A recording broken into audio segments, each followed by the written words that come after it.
Hi, ನಾನು Sandeep from tech in Kannada. ಎಲ್ರಿಗೂ ಇವತ್ತಿನ ಭಾನುವಾರದ ಟೆಕ್ ನ್ಯೂಸ್ಗೆ ಸ್ವಾಗತ. ಪ್ರತಿ ವಾರದಂತೆ ಈ ವಾರನೂ ಕೂಡ ಕೆಲವೊಂದು ಇಂಟ್ರೆಸ್ಟಿಂಗ್ ಟೆಕ್ ನ್ಯೂಸ್ ಎಲ್ಲ ಇರುವಂಥದ್ದು. ಇವತ್ತಿನ ಮೊದಲ ಟೆಕ್ ನ್ಯೂಸ್ ಬಂದ್ಬಿಟ್ಟು ನಮ್ಮ ಗೌರ್ಮೆಂಟ್ನವರು ಒಂದು ಹೊಸ ಪ್ರಪೋಸಲ್ನ ತಗೊಂಡ್ಬರ್ತಾ ಇದ್ದಾರೆ. ಇದು ಬಂತು ಅಂತ ಅಂದರೆ ನಾವೆಲ್ಲರೂ ಕೂಡ ಯಾವುದೇ ಆನ್ಲೈನ್ ಗೇಮನ್ನು ಆಡೋದಕ್ಕಿಂತ ಮುಂಚೆ KYC ವೆರಿಫಿಕೇಷನ್ ಮಾಡಬೇಕಾಗತ್ತೆ. ದುಡ್ಡು ಇನ್ವಾಲ್ವ್ ಆಗಿರುವಂಥ ಎಲ್ಲ ಆನ್ಲೈನ್ ಗೇಮ್ಗಳಿಗೆ ಇದು ಮ್ಯಾಂಡೇಟ್ರಿ ಮಾಡ್ತಾರೆ. ಏನಕ್ಕೆ ಅಂತ ಅಂದರೆ ಅವರು ಗೌರ್ಮೆಂಟ್ ಅವರು ಮಾನಿಟರ್ ಮಾಡ್ಬೋದು ಮತ್ತು ಪೇರೆಂಟ್ಸ್ಗೂ ಕೂಡ ಮಾನಿಟರ್ ಮಾಡೋದಕ್ಕೆ ಅವಕಾಶವನ್ನು ಕೊಡ್ತಾರೆ. ಈ KYC ವೆರಿಫಿಕೇಷನ್ ಆಯಿತು ಅಂತ ಅಂದರೆ ಏಜ್ ಕೂಡ ಗೊತ್ತಾಗುತ್ತೆ ಗೇಮರ್ದು. ಸೊ ಆಗ ಕೂಡ ಆ ಒಂದು ಟೈಮ್ ರಿಸ್ಟ್ರಿಕ್ಷನ್ಸನ್ನು ಹಾಕ್ಬೋದು. BGMI ಮೋಸ್ಟ್ಲಿ ಈ ತಿಂಗಳು ಬರುವ ಸಾಧ್ಯತೆ ಇದೆ, ಇನ್ನು ಕನ್ಫರ್ಮ್ ಇಲ್ಲ. ಅದು ಬಂತು ಅಂತ ಅಂದರೆ KYCಯನ್ನು ಮ್ಯಾಂಡೇಟ್ರಿ ಮಾಡ್ತಾರೆ. ಸೊ ನೀವು PUBGಯನ್ನು BGMIನ KYC ಮುಖಾಂತರ ಲಾಗಿನ್ ಆಗಿ ಆಡ್ಬೋದು. ಮತ್ತು ಕೆಲವೊಂದು ರಿಸ್ಟ್ರಿಕ್ಷನ್ಸನ್ನು ಕೂಡ ಆಗ್ತಾರೆ. ಎಷ್ಟು ಟೈಮ್ ಲಿಮಿಟ್ ಕೊಡ್ತಾರೆ ಅಂತ ಕಾಣುತ್ತೆ, ಕಾದು ನೋಡಬೇಕಾಗಿದೆ, ಆಯಿತಾ.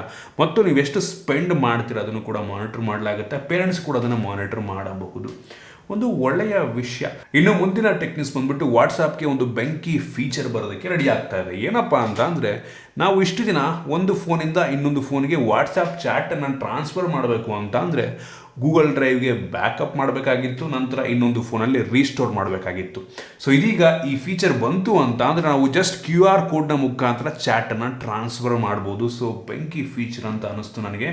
ಸೊ ಇದು ಬಂತು ಅಂತ ಅಂದರೆ ನಾವು ಆ್ಯಂಡ್ರಾಯ್ಡಿಂದ iOSಗೆ, iOSinದ ಆ್ಯಂಡ್ರಾಯ್ಡ್ಗೆ ತುಂಬ ಈಸಿಯಾಗಿ ಟ್ರಾನ್ಸ್ಫರ್ ಮಾಡ್ಬೋದು ಮತ್ತು ಯಾವುದೇ ಫೋನಿಂದ ಯಾವುದೇ ಫೋನಿಗೆ ಪಟ್ ಅಂತ ಟ್ರಾನ್ಸ್ಫರ್ ಆಗಿಬಿಡುತ್ತೆ. ಸೊ ಇದು ಒಂದು ಒಳ್ಳೆಯ ಫೀಚರ್ ಅಂತ ಅನ್ನಿಸ್ತು ನನಗೆ. ಇನ್ನು ಮುಂದಿನ ಟೆಕ್ನಿಕ್ಸ್ ಬಂದ್ಬಿಟ್ಟು ನೀವೇನಾದರೂ ನಿಮ್ಮ ಕಂಪ್ಯೂಟರ್ನಲ್ಲಿ Windows 7 ಅಥವಾ Windows 8 ಯೂಸ್ ಮಾಡ್ತಾ ಇದ್ದೀರಾ ಅಂತಂದರೆ ಆದಷ್ಟು ಬೇಗ Windows 10ಗೆ ಅಪ್ಗ್ರೇಡ್ ಮಾಡಿಕೊಂಡ್ರೆ ತುಂಬ ಒಳ್ಳೆಯದು. ಏನಕ್ಕೆ Windows 10 ಫ್ರೀ ಆಯಿತಾ, ನೀವು ಫ್ರೀಯಾಗಿ ಅಪ್ಗ್ರೇಡ್ ಮಾಡ್ಕೊಬೋದು.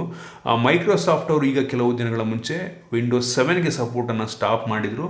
ಇನ್ನು ಕೆಲವೇ ದಿನಗಳಲ್ಲಿ Windows 8ಗೂ ಕೂಡ ಸಪೋರ್ಟನ್ನು ಸ್ಟಾಪ್ ಮಾಡ್ತಾರೆ. ಸೊ ಆದಷ್ಟು ಬೇಗನೆ Windows 10ಗೆ ಅಪ್ಗ್ರೇಡ್ ಮಾಡ್ಕೊಬೇಕಾಗತ್ತೆ. ಮತ್ತು ನೀವೇನಾದರೂ ಗೂಗಲ್ ಕ್ರೋಮನ್ನು ಯೂಸ್ ಮಾಡ್ತೀರಾ ಬ್ರೌಸರ್ ಅಂತ ಅಂದರೆ Windows 7 ಮತ್ತು Windows 8ಗೆ ಅದು ಸಪೋರ್ಟ್ ಮಾಡೋದಿಲ್ಲ. ಇನ್ನು ಕೆಲವು ದಿನಗಳಲ್ಲಿ ಅದಕ್ಕೂ ಕೂಡ ಸಪೋರ್ಟನ್ನು ಸ್ಟಾಪ್ ಮಾಡ್ತಾರೆ. ಸೊ ಆದಷ್ಟು ಬೇಗ ಅಪ್ಗ್ರೇಡ್ ಮಾಡ್ಕೊಳ್ಳಿ. ನಿಮ್ಮ PC ಸೆಕ್ಯೂರ್ ಆಗಿರಬೇಕು, ಸೇಫ್ ಆಗಿರಬೇಕು ಅಂತ ಅಂದರೆ ಲೇಟೆಸ್ಟ್ ವಿಂಡೋಸ್ ವರ್ಷನ್ಗೆ ಅಪ್ಗ್ರೇಡ್ ಮಾಡಿಕೊಂಡ್ರೆ ತುಂಬ ಒಳ್ಳೆಯದು. ಇನ್ನು ಮುಂದಿನ ಟೆಕ್ನಿಕ್ಸ್ ಬಂದ್ಬಿಟ್ಟು BMW ದವರು ಒಂದು ಹೊಸ ಕಾನ್ಸೆಪ್ಟ್ ಕಾರನ್ನು ಅನ್ವೀಲ್ ಮಾಡಿರುವಂಥದ್ದು, BMW i Vision D ಅಂತ. ಇದ್ರ ಬಗ್ಗೆ ಇಂದಿನ ಟೆಕ್ನಿಕ್ಸಲ್ಲೂ ಕೂಡ ಮಾತಾಡಿದ್ದೆ. ಈ ಕಾರು 32 ಡಿಫ್ರೆಂಟ್ ಕಲರ್ನ ಚೇಂಜ್ ಮಾಡಬಲ್ಲಂಥ ಸಾಮರ್ಥ್ಯನ ಹೊಂದಿರುವಂಥದ್ದು ಒಂದು ವಿಡಿಯೋ ತೋರಿಸ್ತಾ ಇದ್ದೀನಿ. ಇದನ್ನು CESನಲ್ಲಿ ಪ್ರೆಸೆಂಟ್ ಮಾಡಿರುವಂಥದ್ದು, ಆಯಿತಾ. ಇನ್ನೊಂದು 2-3 ವರ್ಷ ಇದನ್ನು ಪಬ್ಲಿಕ್ಗೆ ತೊಗೊಂಬರ್ತಾರಂತೆ. ತುಂಬ ಯುನೀಕ್ ಡಿಸೈನ್ ಹೊಂದಿರುವಂಥದ್ದು. ಸ್ಟಿಲ್ ಕಾನ್ಸೆಪ್ಟ್ ಕಾರು, ಮೋಸ್ಟ್ಲಿ ಇದು ಬಂದರೂ ಬರಬಹುದು. ಮತ್ತು ಇದರಲ್ಲಿ ವಾಯ್ಸ್ ಅಸಿಸ್ಟೆಂಟ್ ಕೂಡ ಇದೆ ಅಂತ ಇದೆ, ನೆಕ್ಸ್ಟ್ ಲೆವೆಲ್ಲು. ಅದರ ಜೊತೆ ಮಾತಾಡ್ಬೋದು ಅಂತ ನೀವು. ಸೊ AI ಮುಖಾಂತರ ಏನೋ ಡಿಫ್ರೆಂಟಾಗಿ ಏನೋ ಮಾಡಿದ್ರೆ ಅಂತ ಕಾಣುತ್ತೆ. ಇನ್ನು ಮುಂದಿನ ಟೆಕ್ನಿಕ್ಸ್ ಬಂದ್ಬಿಟ್ಟು ಆಪಲ್ನವರು iPhone SE ಮಾಡೆಲ್ನ ಕ್ಯಾನ್ಸಲ್ ಮಾಡ್ತಾ ಇರುವಂಥದ್ದು. ಈ ವರ್ಷ ಮತ್ತು ಮುಂದಿನ ವರ್ಷ ಯಾವುದೇ iPhone SE ಮಾಡೆಲ್ ಲಾಂಚ್ ಆಗುವುದಿಲ್ಲ ಅಂತ ಕನ್ಫರ್ಮ್ ಮಾಡಿದ್ದಾರೆ. ಏನಕ್ಕೆ ಅಂತ ಅಂದರೆ ತುಂಬ ಸಿಂಪಲ್. iPhone 11, 12, 13 ಒಳ್ಳೆ ಸೇಲ್ಸನ್ನು ಮಾಡ್ತಾ ಇದ್ದಾವೆ. ಸೊ iPhone SE ಅವಶ್ಯಕತೆ ಇಲ್ಲ, ಈ ಕಾರಣಕ್ಕೆ ಕ್ಯಾನ್ಸಲ್ ಮಾಡಲಾಗಿದೆ. ಇನ್ನು ಮುಂದಿನ ಟೆಕ್ನಿಕ್ಸ್ ಬಂದ್ಬಿಟ್ಟು ಮತ್ತೊಮ್ಮೆ ಆಪಲ್ ಕಡೆಯಿಂದ ಮಾರ್ಚ್ 1, 2023 ಅಂದರೆ ಈ ವರ್ಷ ಮಾರ್ಚ್ ತಿಂಗಳಿಂದ ಐಫೋನ್ನ ಬ್ಯಾಟ್ರಿಗೆ ಬೆಲೆ ಸ್ವಲ್ಪ ಜಾಸ್ತಿ ಆಗ್ತಾ ಇರುವಂಥದ್ದು. 1,500ರಿಂದ 2,000 ರೂಪಾಯಿ ಐಫೋನ್ ಬ್ಯಾಟ್ರಿ ಬೆಲೆ ಜಾಸ್ತಿ ಆಗುತ್ತೆ. ಸೊ ಅದರಿಂದ ನೀವೇನಾದರೂ ರೀಪ್ಲೇಸ್ ಮಾಡಬೇಕು ಅಂತ ಯೋಚನೆ ಮಾಡ್ತಾ ಇದ್ದೀರಾ ಅಂತಂದರೆ ಮಾರ್ಚ್ ಒಳಗಡೆ ನೀವು ನಿಮ್ಮ ಬ್ಯಾಟ್ರಿಯನ್ನು ರೀಪ್ಲೇಸ್ ಮಾಡಿಕೊಂಡ್ರೆ ತುಂಬ ಒಳ್ಳೆಯದು. ಇನ್ನು ಮುಂದಿನ ಟೆಕ್ನಿಕ್ಸ್ ಬಂದ್ಬಿಟ್ಟು ಆಪಲ್ನವರು ಕನ್ಫರ್ಮ್ ಮಾಡಿದ್ದಾರೆ ಅಫಿಷಿಯಲ್ ಆಗಿ. ಈ ಒಂದು iStore ಏನು ಬರುತ್ತೆ, ಆಪಲ್ ಅವ್ರದ್ದು ಅಫಿಷಿಯಲ್ ಸ್ಟೋರ್ ಬರುತ್ತಲ್ವಾ, ಫುಲ್ ಪ್ರೀಮಿಯಂ ಆಗಿರುತ್ತೆ. ಸೊ ಅದನ್ನು ನಮ್ಮ ಭಾರತದಲ್ಲಿ ಇನ್ನು ಕೆಲವೇ ದಿನಗಳಲ್ಲಿ ಲಾಂಚ್ ಮಾಡ್ತಾರೆ ಅಂತ. ಅದಕ್ಕೆ ಆಲ್ರೆಡಿ ಹೈರಿಂಗ್ ಕೂಡ ಶುರುವಾಗಿದೆಯಂತೆ. ಸೊ ಫೈನಲಿ ನಮ್ಮ ಭಾರತಕ್ಕೆ ಆಪಲ್ ಸ್ಟೋರ್ ಕೂಡ ಬರುತ್ತೆ, ಒಂದು ಒಳ್ಳೆಯ ವಿಷಯ. ಇನ್ನು ಮುಂದಿನ ಟೆಕ್ನಿಕ್ಸ್ ಬಂದ್ಬಿಟ್ಟು ಎಲಾನ್ ಮಸ್ಕ್ ಅವರು ಈ ಒಂದು ChatGPTಗೆ ಒಂದು ರೆಸ್ಪಾನ್ಸನ್ನು ಕೊಟ್ಟಿರುವಂಥದ್ದು, ಆಯಿತಾ. ಸೊ ಬೆಂಕಿ ಆಗಿದೆ ರೆಸ್ಪಾನ್ಸು. ಸೊ ಮೊನ್ನೆ ಇದ್ರ ಬಗ್ಗೆ ವಿಡಿಯೋ ಕೂಡ ಮಾಡಿದ್ದೆ. ಸೊ ಎಲಾನ್ ಮಸ್ಕ್ ಅವ್ರು ಹೆಂಗೆ ಟ್ವೀಟ್ ಮಾಡಿದ್ರೆ ಅಂತ ಅಂದರೆ, it's A new world, good bye homework. ಇನ್ಮೇಲೆ ಮಕ್ಕಳಿಗೆ ಹೋಮ್ವರ್ಕ್ ಕೊಡುವಂಥದ್ದು ಕೂಡ ವೇಸ್ಟ್. ಏನಕ್ಕೆ ಅಂದರೆ ಮಕ್ಕಳು ಆರಾಮಾಗಿ ಈ ChatGPTಗೆ ಬಂದುಬಿಟ್ಟು ಅವ್ರ ಹೋಮ್ವರ್ಕನ್ನು ಟೈಪ್ ಮಾಡಿಬಿಟ್ರೆ ಮುಗೀತು, ಅದೇ ಉತ್ತರವನ್ನು ಕೊಡುತ್ತೆ. ಸೊ ನಾನು ಮೊನ್ನೆ ವಿಡಿಯೋ ಮಾಡಿದ್ದೇನೆ, ನೀವು ನೋಡಿಲ್ಲ ಅಂದರೆ ಹೋಗಿ ನೋಡ್ಕೊಂಬನ್ನಿ. ಇದೊಂದು AI ಆರ್ಟಿಫಿಷಿಯಲ್ ಇಂಟೆಲಿಜೆನ್ಸ್ ಎಂಥ ಕೆಲಸ ಮಾಡುತ್ತೆ ಅಂತ ಅಂದರೆ ಇದು ಲಿಟ್ರಲಿ ಒಬ್ಬ ಮನುಷ್ಯ ಮಾತನಾಡೋ ರೀತಿ ಮಾತಾಡುತ್ತೆ, ನಮ್ಮ ಕೆಲಸವನ್ನು ತುಂಬ ಈಸಿ ಮಾಡುತ್ತೆ. ಸೊ ಫ್ಯೂಚರ್ ಅದು ಹೆಂಗಿದೆಯೋ ಗೊತ್ತಿಲ್ಲ.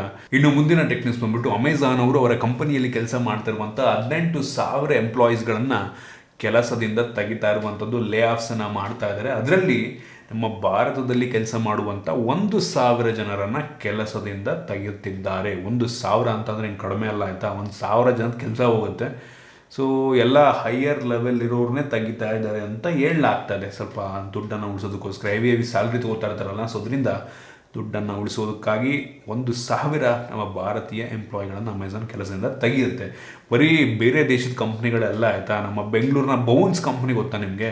ಸೊ ಅವರು ಕಳೆದ 2 ವರ್ಷದಿಂದ 2020ನೇ ಇಸ್ವಿಯಿಂದ ಹತ್ತಿರ 90% ಎಂಪ್ಲಾಯಿಗಳನ್ನು ಲೇ ಆಫ್ ಮಾಡಿದಾರಂತೆ. ಅಂದರೆ 100 ಜನ ಕೆಲಸ ಮಾಡ್ತಾ ಇದ್ರೆ 90 ಜನನ ಕೆಲಸ ತೆಗೆದಿರಂತೆ. ಏನು ಮುಂಚೆ ಎಲ್ಲ ಹೈಯರ್ ಲೆವೆಲ್ ಇದ್ದರು ಅವರು ಮಾತ್ರ ಕೆಲಸ ಮಾಡ್ತಾ ಇದ್ದಾರಂತೆ. ಆಬ್ವಿಯಸ್ಲಿ ಒಂದು ಖರ್ಚನ್ನು ಕಡಿಮೆ ಮಾಡೋದಕ್ಕೋಸ್ಕರ ಅವ್ರದ್ದು ಹತ್ತಿರ $500 ಮಿಲಿಯನ್